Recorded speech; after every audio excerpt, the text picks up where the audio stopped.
Kita beralih ke berita lainnya, Tribuners. Penyimpangan KUR BRI unit Tiakur rugikan negara 2,8 miliar, motif perkaya diri terungkap. Dugaan penyimpangan penyaluran pinjaman kredit usaha rakyat atau KUR pada Bank Rakyat Indonesia atau BRI unit Tiakur, Kabupaten Maluku Barat Daya MBD, menyebabkan kerugian negara mencapai 2,8 miliar rupiah.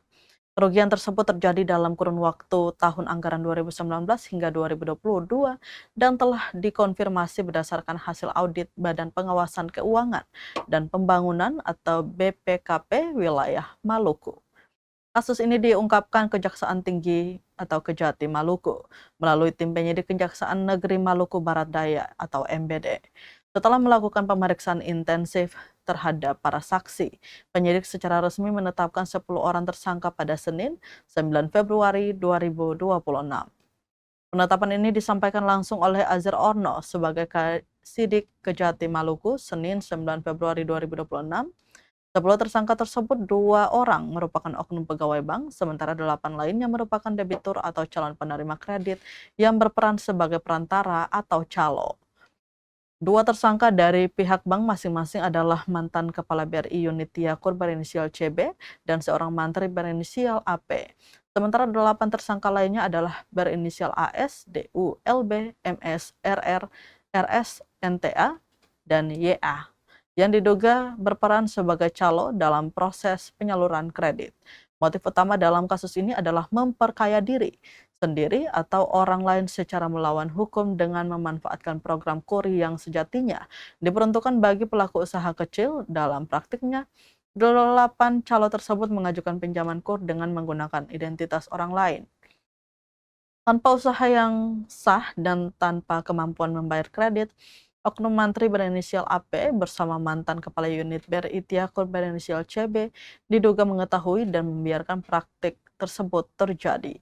Keduanya disebut tidak melaksanakan proses probing dan analisis kredit secara akurat terhadap calon penerima KUR.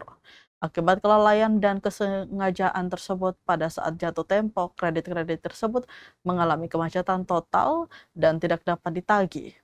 Perbuatan para tersangka dinilai telah memperkaya diri sendiri, orang lain atau korporasi, sekaligus menimbulkan kerugian besar terhadap keuangan dan perekonomian negara. Saat ini seluruh tersangka telah ditahan dan dibagikan penempatan di rutan kelas 2A Ambon, serta lapas perempuan kelas 3 Ambon untuk kepentingan penyidikan lebih lanjut.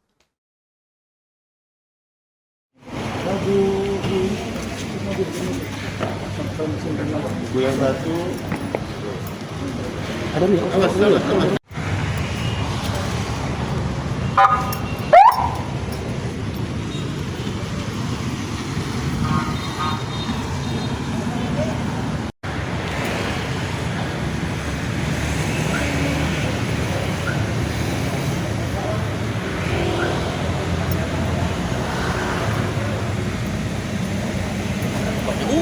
Iya, lu banyak orang ternyata beta kira tersangka satu.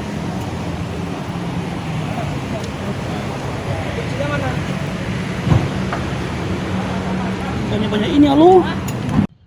tersangka dalam hal ini yang pertama adalah Kak Unit, yang kedua ada mantrinya, kemudian ada kurang lebih 8 orang calon untuk kredit tersebut.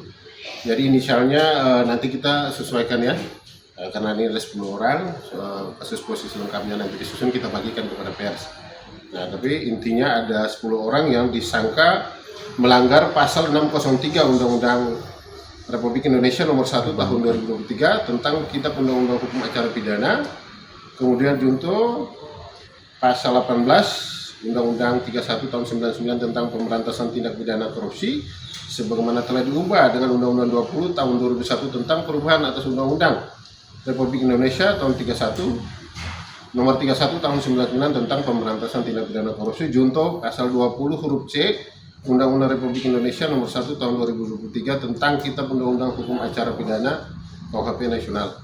Jadi para tersangka malam ini langsung dibawa ke rutan kelas 2 Ambon ya, dan ada 2 orang perempuan, jadi ditahan juga di lapas perempuan di Nania ya. Download Tribun X sekarang. Menghadirkan lokal menjadi Indonesia.